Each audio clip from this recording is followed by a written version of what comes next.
Years passed swiftly in Burzee, for my mother and the nymphs have no need to regard time in any way.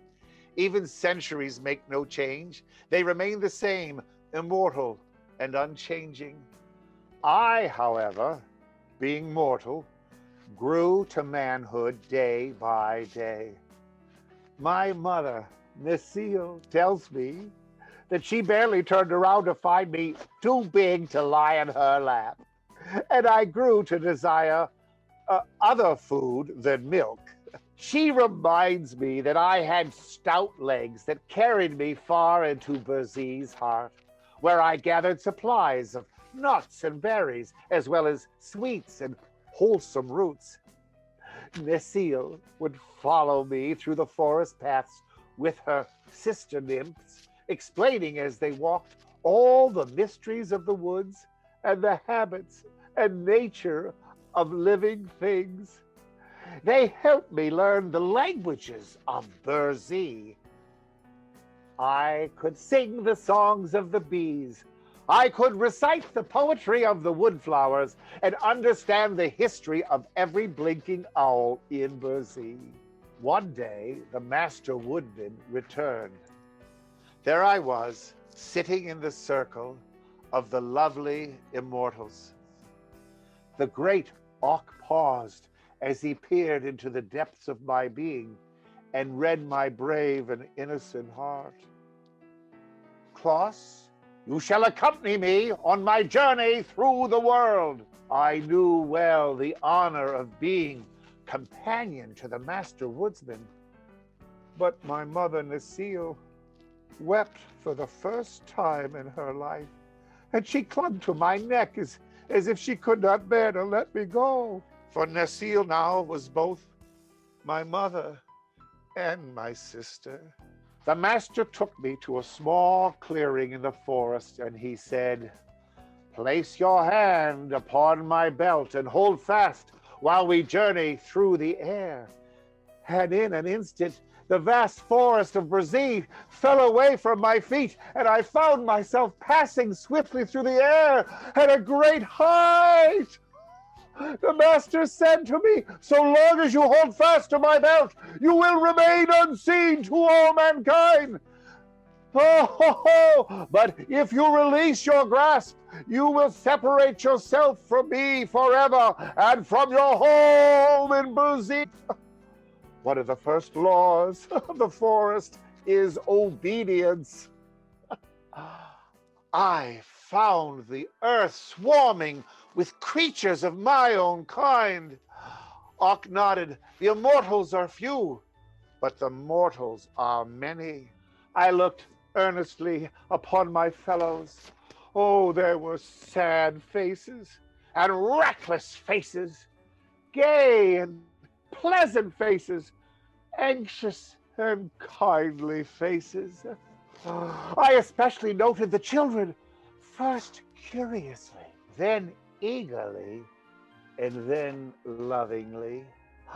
Ragged little ones rolled in the dust of the streets, playing with scraps and pebbles. Other children, gaily dressed, were propped upon cushions and fed with sugar plums. 'Tis during these years, Auk spoke, of innocent pleasure that the little ones are most free from care. Oh, tell me, Auk, tell me, they all seem equally fair and sweet. While they are babes, yes, agreed Auk. Their joy is being alive. And they do not stop to think. Now, as they grow older, the doom of mankind overtakes them, and they find they must struggle and worry and work and fret to gain the wealth that is so dear to the hearts of men. And then I asked Auk, why was I reared in the forest among those who are not my race? Auk gently told me the story of my babyhood. You are not of the immortals. You should know that the nymph Necile, who cared for you as your mother, seems now like a sister. And by, when you grow old and gray, she will seem like a daughter. Yet another brief span, and you will be but a memory, while she remains Necile. This was the hardest question I have ever asked. Och, if man must perish, then why is he born? Och replied. Everything perishes except the world itself and its keepers. But while life lasts, everything on earth has its use. The wise seek ways to be helpful to the world, and for the helpful ones are sure to live again. A longing seized within me, and my heart to become helpful to my fellows. We visited many dwellings of men in many parts of the world, and everywhere I could see the children with new love and deep pity. And I thought of my own helpless babyhood, and a strong feeling grew in my being, and I yearned to give help to the innocent little ones. At last, we returned to the grand forest of Berzee. Necile sighed as she welcomed me to my first home. She told me that my life would never be the same. I looked at her and I confessed I was ignorant until Och, in his kindness, taught me who and what I am. I have looked upon man, finding him doomed to live for a brief space upon earth, to toil for the things he needs, to fade into old age, and then to pass away as the leaves of autumn.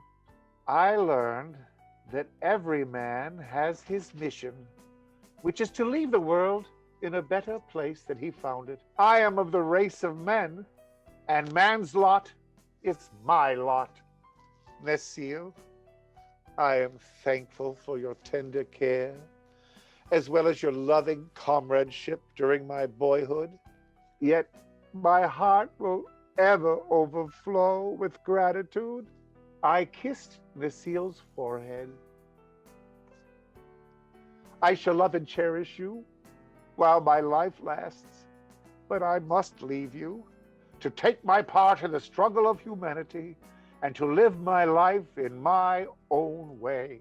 I must devote myself to the care of children of mankind and to try to make them happy. Your tender care brought me happiness and strength.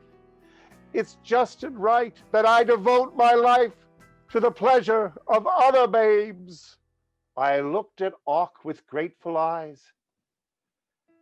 Have I spoken well, O master? He nodded. This will make you mighty among men. And then Och guided my steps through Berzee to the eastern edge of the laughing valley of the Ho-Ho-Ha-He. And then my eyes twinkled as stars do on a still night, and a smile formed, and I grew merry, and stretching my arms as if to embrace the valley, I called out, "Here I will make my home, home, home, home." That was many years ago, and it's been my home ever since.